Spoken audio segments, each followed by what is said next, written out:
Yo, yo, yo! Everybody, welcome back to the motherfucking Minority Sports Report RASSLIN edition. Woo, woo! I'm your motherfucking boy, Big Black. Not me, boy, Scame Dollar. He's the boy Scame. Make sure you subscribe to the channel. Make sure you like the video. Make sure you hit the motherfucking bell icon as well. Bro, let's get it started. We had a hell of a week. Yeah, we did. We had Grand Slam week in AEW. From Arthur Ashe Stadium in Queens. Kicked off Dynamite with the Ring of Honor World Championship. Claudio Castagnoli defended against Chris Jericho, and surprisingly, Chris Jericho became the new Ring of Honor World Champion, claiming his 8th World Championship. So now he's calling it the Ocho, like the douchebag he is. So stupid. And also, I seen a thing that Aubrey Edwards was the first female to officiate a Ring of Honor World Championship match, which was pretty cool. Yep, breaking that history. Let's do it. Yeah, solid match too, all around. Yeah, Jericho picked up the big win. Surprisingly, they opened with this one, but I mean, shitload of title matches going on, so it kind of makes sense. A whole lot of them. Actually, yeah, every match on Dynamite was for a championship. Yeah, this shit was crazy. Yeah, I just realized that. Next up, we had the AEW World Tag Team Championship on the line. Swerve in Our Glory, who came out with Fabulous. And you're goddamn right, I spelled it out the way he does when I typed it in. You're damn right, that's his name. So they came out with Fabulous, and then the Acclaim came out with DJ Who Kid. Which, nice. I mean, you couldn't tell because he had a fucking mask on the entire time. I know, he's like, it was Who Kid. Fuck that. But yeah, this was a hell of a win, and just like we expected, the Acclaimed are the new AEW Tag Team Champions. I'm telling you, I said it at the night of the pay-per-view when they lost. I was like, they're gonna win the next time they challenge, and yeah, they did. Great match all around too. I would say that Chicago was way more live than Arthur Ashe, but Arthur Ashe is also way bigger, so it could have got lost in the air. There was still a huge pop, which we'll get to in a minute, which is probably one of the biggest pops I've heard in AEW since it started. But yeah, next up we had the AEW All Atlantic Championship match. Pac defending against Orange Cassidy. Great match here, and they also were teasing Orange Cassidy heel turn because the way he got this match set up when he sucker punched Pac from behind and shit like that. But Pac kind of went the heel route when he used the ring bell, the hammer for the ring bell to. Sorry, press the wrong button. He used the hammer. The hammer, the garbage. That's used the hammer to hit Orange Cassidy in the head. Was able to capitalize on that, pick up the win, and defend his belt successfully. Next, we had the AEW Interim Women's Championship on the line in a four-way match. We had Toni Storm defending against Athena, Serena Deeb, and Dr. Britt Baker. So she kind of had one friend in there, but not really because it was a four-way. But yeah, this was a fucking crazy match. Crazy good. I'm trying to get away from just listing spots. But yes, I had to highlight, but not only because of what happened in like the aftermath of it, but Athena with that back body drop on both Serena Deeb and Britt Baker. No, that shit was fucking incredible. Yeah, she had Serena Deeb in front of her holding her, and then Britt Baker was on her back, and then she fucking just back body slammed both of them. But she ended up landing on Britt Baker's head and face, and it looks like it broke her nose again because Britt was all busted up. But yeah, the obligatory camera look too. It was nice. Yeah. Oh yeah, you know she was gonna sell that. That's her look right now. Hell yeah, dog. That's probably t-shirt. That's probably another bloody t-shirt right there. But after Toni Storm, Britt Baker did a roll-up attempt, I believe, and then Toni Storm reversed into her own roll-up and won. So she successfully defended her belt. And then immediately after that, Britt Baker jumped Toni Storm, started beating on her. And that's when Jamie Hayter came running out. Everybody thought Jamie Hayter was going to save Toni Storm because of the whole rift between her and Baker. But She fucking realigned with Britt Baker, so they both jumped Tony Storm while Serena Deeb was beating down Athena. And then some weird music hit. We had no idea who it was. And then the name popped up on the screen. So they kept saying Saraya, but I kept seeing things online, and she even posted it's Saraya, formerly known as Paige from the WWE. Saraya. And she got the hugest pop that I've heard since the beginning of AEW. And this was from everything that I could see, a legitimate surprise, because I did not see any kind of rumors like they were with all these other debuts leading up to this shit. Like, this was definitely a secret. Not a one, which is nuts. Yeah, I didn't hear shit. I mean, there was talks, I think, in like the early days of AEW that she might come over, but she was still not medically cleared, and I'm still not even sure if she is medically cleared or not to wrestle, because she had basically a career-ending neck injury, I believe it was. Oh shit! Damn. Yeah, it was either a neck or a back injury, but she's seen Edge come back. She's seen who's the other one? Sting. I mean Sting, yeah, the oldest one out of all of them. It was somebody else that came back too from like a severe injury that kind of gave her the thing. But yeah, looking forward to seeing what she can do. If she even wrestles, she may be a manager depending on what they have to do. Yeah, but his wasn't as severe, I think. But he broke his neck. Been out of wrestling for fucking ever. Yeah, because of that shit.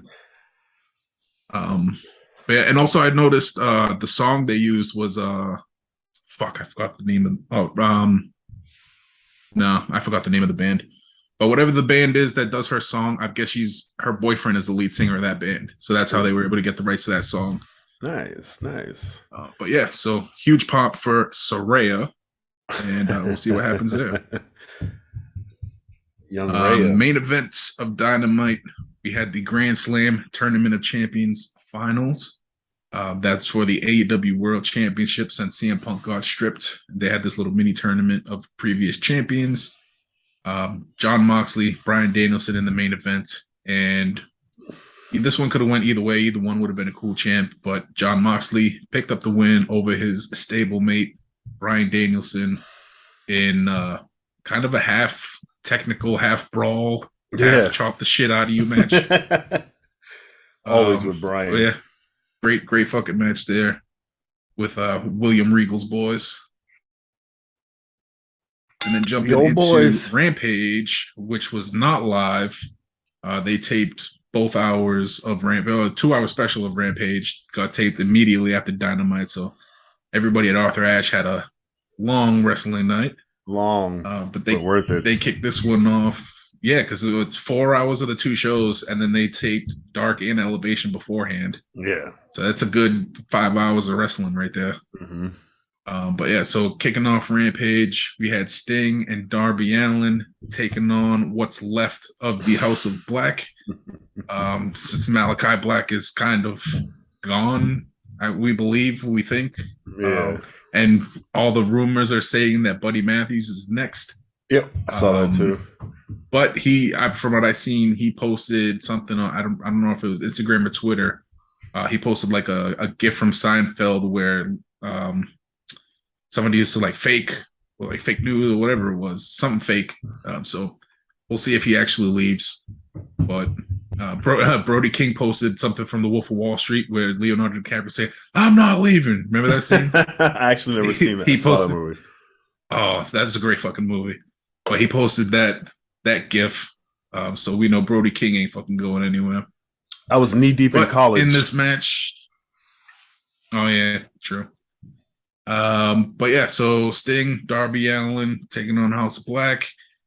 Great fucking match. Sting still fucking crazy as ever because he let Buddy Matthews push him off the top rope through 2 tables. Yeah, dog, fucking insane. And then he allowed them to fucking handcuff him. Well, but before we get there, Darby fucking, what did he do? He did the coffin drop off the top of the fucking entrance. Oh, yeah, the scaffolding, yeah. Yeah, he did the coffin drop to Buddy Matthews off the top of the stage entrance. And then him and Brody King went off the side of the stage through a fucking table. And something busted him open because he had a big-ass gash on his head, like up in his hairline. That's gross. but yeah, so that took him and Brody out of the match, which left Sting, who was handcuffed in the ring a few minutes prior to all that happening.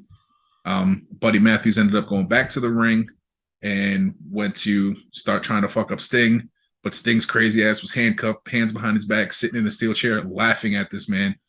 And then looked like Buddy Matthews was going to beat the shit out of him. And then the Great Muta, which is one of Sting's former rivals, I believe they might have tagged at certain points in their career too. But this is like one of Sting's rivals, like all-time rivals, came out, made it look like he was going to attack Sting, but ended up spitting green mist in Buddy Matthews' face, which made him stumble backwards and push Julia Hart off the fucking ring apron in a scary spot because she missed 95% of that table. I was going to say, dog. All of the fucking guardrail and cement floor. There was I think her ass broke like this much of the table. I was gonna say there's like a tiny little ass shape, like a Looney Tunes cartoon, just like broken through the table. Like, oh fuck, she's lucky. She posted something like, "Me and my hat are okay," because she wears that crazy hat to the ring. She's like, "Yeah, me and my hat are okay." But yeah, even Brody King, Darby, they were all said they were fine after that. I mean, obviously Darby had the cut, but they were all good afterwards. But yeah, this, like I said, it was a scary spot for Julia Hart. I literally screamed, "Oh shit!" when I seen it happen. Me too. Actually, I was watching it today while I was doing some other things, and I was like, "Oh shit!" Luckily, I wasn't on the phones. I'll tell you that much. Yeah. But yeah, good to see she's all right there. Sting, Darby Allin pick up the win with the help of the Great Muta. And then I seen Sting is going to be participating in the Great Muta's last match at Noah. Nice. Which is like a Japanese promotion. I think they said the beginning of 2023 is when that's going to happen. If I remember correctly, it was, yes, that sounds correct. Yeah, I want to say January, but I'm not sure. That's why I said just beginning of 2023. But yeah, so we'll see what happens there. Maybe we see him show up again.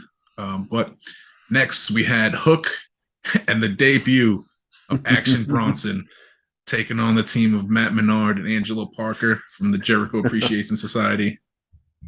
Action Bronson came out and did an off-time rendition of his song for Hook's intro. What's it? Something Chairman? Chairman's Intent? Yes, something like that. But I mean, we seen the reports that he wasn't going to take any bumps, and he didn't. And exactly what I said was going to happen happened. Hook took a beating. Action Bronson got tagged in early, which surprised me a bit. Yeah, and he just ended up running back and forth, shoulder checking people like what's his name? Who does that shit? Keith Lee. Yeah, those fucking shoulder checks. But big yeah, dude. Like our boy Cortez said, he was fast as fuck, boy. He's fast as fuck, boy. Yeah, he had surprising speed. I mean, we know he slimmed down a lot from what he used to be, but still surprising to see him move that fast. And yeah, he had football experience and all that shit, so he's somewhat of an athlete. I noticed it back in the day. Ran into the corner and like splashed him. I was like, oh shit, that nigga can run. Like, what the fuck? Yeah, he was quick, man. Had some speed to him. But yeah, like I said, for a majority of the match, Hook got his ass whipped, and Action Bronson got the hot tag, came in, did a little work. Hook came back in, slapped on the red rum, which is the Taz mission, and then Action Bronson got in there, slapped on his own Taz mission, well, red rum, and got double submission in the middle of the ring for Hook and Action Bronson. Real quick, Jericho was a bitch on that shit. He was like, that should be illegal. How can you do two chokes and get 2 tap outs? That should be a disqualification. I think it's stupid. Yes. After that shit, we had Wardlow. That's the team of Wardlow, Samoa Joe, taking on the team of Tony Nese and Josh Woods. Basically, Tony Nese and Josh Woods are just trying to protect their little lackey, Smart Mark Sterling, because Wardlow just keeps trying to powerbomb the fuck out of him. Trying to kill his ass. Yeah, so Wardlow and Samoa Joe picked up the big win in this one. And then Wardlow finally got his hands on Mark Sterling, powerbombed him like 3 times? 3 times? Yeah, I think it was 3 times. It was 3. But yeah, powerbombed the shit out of him, and looked like he enjoyed it a little too much. May or may not have seen Wardlow's old face in the ring. Oh, but yeah, so that was that match. Nothing too crazy went on. I mean, just nah, it was kind of a squash. a bunch of big dudes beating on each other for a bit, and then you get to see the funny shit of Mark Sterling getting powerbombed. Mm-hmm. Next, we had probably, I think, one of my favorite matches. Actually, no, I take that back. Lights Out match was pretty dope. Yeah, Jungle Boy and Ray Phoenix. That was really good. Yeah, this was a great match. But yeah, it's Jungle Boy picked up the win. I kind of had a feeling he was going to pick up the win because he got the basically like the biggest storyline going on, and Ray Phoenix is trios champ, so like you really don't care about his singles thing right now. So I kind of felt like Jungle Boy was going to win, which he did. And after he picked up the win, Christian came out, started talking his shit. Talking all kinds of shit from the ramp, and Luchasaurus ended up coming up from behind and attacking Jungle Boy. It just kind of ended that segment there. Yeah, they continuing to get his ass whipped. It like cut to a different match like right after that shit. Yeah, I mean it wasn't live, so they probably just cut it down for time. Oh yeah. But yeah, so that was that there. Then we had Sammy Guevara and Eddie Kingston finally getting their grudge match. This was a solid match here too. Kingston actually he did pick up the win initially. I think he landed a couple of spinning back fists, and then I forgot what submission it was, but locked in the submission and got Sammy to tap. And then after that, he wouldn't let go of the submission. So security came out, tried to pull him off. He ended up beating the shit out of security. And then that's when the referee said that he was reversing the decision and gave it to Sammy Guevara. Yeah. Which kind of tied into the shit that they were doing all week with Tony Khan talking to the senior official saying that they need to tighten shit up because there's too much crazy shit going on. So this kind of tied in all those storylines there. I don't know if it was just meant for this one match or if it's like a bigger picture kind of thing, but that's where the main impact happened this week, at least. But yeah, so Sammy ended up getting the win, even though he got his ass whooped and lost. Yeah, that was great. Great storytelling. Gotta fucking love it. Then next up, we had Jade Cargill and Diamante, who came out with Trina. The rapper Trina, because they're both Miami people. So that's why supposedly I guess that's why they came down. I mean, it was a shock to me to see Trina come out of nowhere. I know, it was great. But it's fucking great. Jade, dominant as always. Wasn't necessarily a squash match, but borderline squash match. It was a showcase. Yeah. And Jade Cargill obviously got the win over Diamante. So what's that now? 38? Yeah, 38-0, baby. 38-0. 12 and more. Then, after she picked up the win, Trina came into the ring and turned on Diamante. I think was it a punch or a slap? I can't remember. I don't even remember. I just remember she turned. I think she slapped her or something like that. I think it was a slap. But yeah, she did that and then did the hand raise, celebration thing with Jade Cargill in the middle of the ring. Fucking Trina. All these rappers in fucking AEW. Like you could tell when Tony Khan grew up and what type of hip hop that nigga listened to as a rich kid. And then your boy, what's the dude's name you always shouting out in the front row? Fucking he was there too. Damn it. Not Conway the Machine. West Side something. That's what West Side Gun. Yeah. He's always at them fucking events, bro. First row. Yeah. Love it. He's been a supporter day one like us, but he's rich, so he can go to all the shows. Yeah, he could travel to all these shits. Next, we had the Golden Ticket Battle Royal, which I didn't hear anything of until fucking Rampage, or at least I don't remember seeing anything about this. But basically, Battle Royal to see who gets the next shot a future shot at the title. I don't know if it's going to be the next shot. And I don't even remember how many people were in this shit. It was a lot. It was a lot because they all came in at once. Yeah, well, and then there was people that not even from AEW. Like they had Dalton Castle from Ring of Honor. One of the trios champs from Ring of Honor. Chris Cross. They had Karrion Cross. I think it's Karrion Cross. Yeah. He's not in AEW, is he? No, I think he's in Impact right now. I'm not sure. I know they have Brian Cage, who's currently technically Ring of Honor. Technically, yeah. Who better? That's all I'm. Oh, Lance Archer was back. Yeah, there were quite a few guys back, and quite a few guys from different organizations that worked with AEW prior. Mm-hmm.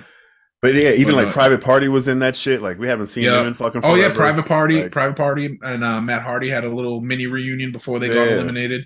Yeah, they hugged it out in the ring and then immediately got eliminated. It was fucking awesome. It was awful. So maybe we'll see the Matt Hardy party back. Yeah, that was as far as it should have went. Yeah, the whole once they teamed Hardy with Andrade, that shit just went downhill from there. Nothing against Andrade, but that just killed that whole shit. It was when they added in Butcher and the Blade. I was like, oh, where's this going? Yeah, anyway. It was just weird. It was weird that they did all that and then it didn't go anywhere. Not as bad as the what was Brandy's shit when they first started? The Nightmare Collective. The Nightmare Collective. That lasted like 2 weeks. That shit was terrible. 2 or 3 weeks. She only got that because she was fucking the EVP. Yeah. Straight up. Yeah, look what happened when he left. She ain't doing shit with WWE. Oh yeah, I mean Brandy's fine. Being a house mom. Mm-hmm. Oh yeah, she's fine. They're fine, but she ain't. I haven't seen it. Heard. I don't even know if she. No, I think she did try out, but I don't know if she. She did try out. I don't hear if anything. But yeah, the Nightmare Collective. Nothing but garbage. Nothing but garbage. Thanks, Macho Man. We appreciate it. But yeah, so the final 4 in this Golden Ticket Battle Royal was Jay Lethal, Bruce, Penta, and Hangman Adam Page. And then your boy, Hangman Adam Page, got the win and earned himself a future title shot, and hopefully does not become champion again because boring. Yeah. He's a fucking phenomenal wrestler. I just don't like his character. And I don't think he has that it factor. You know what I'm saying? Like, I don't want to say MJF because he's on a whole different level between like all the wrestlers. MJF's on like the Rock status. But like Darby's good on the mic. Fucking like John Moxley's good on the mic and shit like that. Like, that's why Hangman's a great wrestler. But he could benefit from either a stable, a manager, or a partner. Absolutely. Yeah. Nothing against his in-ring ability, but he's just... The personality's not. Yeah. Yeah. Or at least not yet. I mean, he's still pretty young, so absolutely. He might develop that, but as of right now, not too great. That's my only beef with him. Yeah. Well, then jumping into the main event, we had the Lights Out Grudge match between Ricky Starks and Powerhouse Hobbs. All kinds of weapons and shit in this one. It's fucking great. Which, I mean, it's Lights Out match, so they could do whatever the fuck they want. It was great. But yeah, Ricky Starks picked up the big win over Powerhouse Hobbs. Kind of had a feeling they were going to go that route, but with it being a Lights Out match, I could have seen like, oh yeah, the big Powerhouse Hobbs just beat the shit out of him with weapons and shit. And then, I don't know, maybe give him the win at a pay-per-view or whatever, but this is kind of like mini pay-per-view for them, so it makes sense. It's very important on their calendar. Yeah, but good to see Starks pick up the win because what he got 2 losses against Hobbs? Yeah, I was about to say that was a rubber match. No, it wasn't. Yeah, he's got. Oh, and another thing, since we're talking about the records and shit like that, I seen that they're trying to like lessen the importance of the records. Remember how that was like a big factor when they first started? Yeah, we were supposed to get a fucking rule book and all that shit too. Yeah. Mm-hmm. So yeah, I heard that they're moving away from that, and that's why like the most recent matches, like with the Acclaim getting the title shot, they weren't ranked anywhere near the top, shit like that. So yeah, I think they were like 5 or 6. They're shifting gears. Yeah. I also seen they're shifting gears from all the swearing and shit like that because I don't know if you noticed they since it was Rampage and it was taped, they bleeped out. I think Sammy said "fuck" or some shit like that. Yeah, I think it was like shit or something. Oh, shit. Yeah, he swore at him something. Yeah, that's what it was. Yeah. And then so they bleeped that out. So I don't know. Maybe they start doing tape delays and dumping that shit in the future. Yeah, Warner Brothers told them to cut it down, to tone it down with the person. Yeah. So I mean, like they're still going to do it, but like you said, there's probably going to be a tape delay so they can catch it, remove it, because they still want it to be risque. and mature, but not as much like cussing. No, but yeah, they have been going a little overboard with it recently. It was great, like though. The recent months. Yeah, I mean, because we grew up in the Attitude and like ECW era, so like obviously we were all about that shit. They didn't give two fucks about what happened then. I'm like, yo, did they just say this on TV? This is fucking great. This ain't HBO. Like, you know how many times I've seen Francine's ass in ECW, like, and that was on regular TV. Yeah, like, right. But yeah, it's just fucking crazy shit with that era of wrestling. I seen that they kind of want to bring that back, but obviously, I mean, shit has changed because I seen WWE wants to get a little more risque, kind of compete with AEW, and AEW's toning it down. So it's weird shift right now. To see what happens. Still haven't watched any WWE yet. I am planning on it, but I just haven't jumped the gun yet. Yeah, real quick, got the WoW update because I watched that too. Yeah. This is episode 2 of season 3 of the reboot. I still gotta find that shit. So the first match was part of the tag team tournament. It was the Heavy Metal Sisters versus Miami Sweet Heat. Miami Sweet Heat being 2 twins from Miami, all plastic surgery and shit. And then the Metal Girls are from LA, I think. Well, like gimmick or like legit plastic surgery? They just like on it. legit plastic surgery. They look like they came from Miami. Like, there's no way around it. I was like, Makes sense. They do look like some Miami bitches. But anyways, Miami Sweet Heat got that win. That match was aight. And then the second match was Ice Cold versus Foxy Fierce. They were having a singles match, and then they got interrupted by Jessie Jones.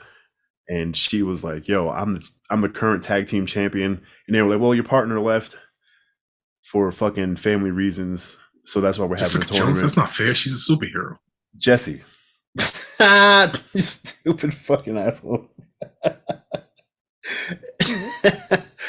Who kind of looked like Elijah Dusku to me when she was like much younger. But anywho, she ended up challenging the 2 girls by herself for like another title spot, and she ended up whipping their asses. That was a nice match. Then we had Glitch the Gamer versus Leah Makoa. Leah Makoa won that match. Then we had Princess Aussie versus Reina Del Rey, who was the chick that attacked the Beast last week. Reina Del Rey murdered that chick. And then after this, as the show was going off, the Beast came out of nowhere as Reina was going to like address the crowd, speared the shit out of her, and that's how they ended that episode. So they squeezed in about 4 matches per hour. I was going to say, it was an hour long? Yeah, they're hour longs. So it's not too hard to catch up on. What channel did you say it was on? On the CW. CW. And I want to say it's 6 o'clock East Coast time. Again, I just had the DVR. When I looked at it last week, I seen the old episodes on there. I gotta check Hulu. Maybe Hulu on Demand has it. Oh yeah, because you got I got the live TV package, exactly. So I might be able to find it on there. But it wasn't on the CW website as of last week. Just the old shit. Just the old shit. And niggas is old, so we're tired and we're fucking done. Thank you guys for fucking with us. We are the motherfucking Minority Sports Report RASSLIN Edition. Woo! You can follow us all collectively at TMS Report. Make sure you subscribe to the channel. Make sure you like the video. And make sure you hit the bell icon as well. Skame, where can they follow you, bro? Follow me at Skame666. And follow me. I am at the Beatnik. Thank you guys. We'll be back. I can't say that shit. We'll be back next week for them balls and them holes. And I'm gonna get it back for this. I can't talk. Peace.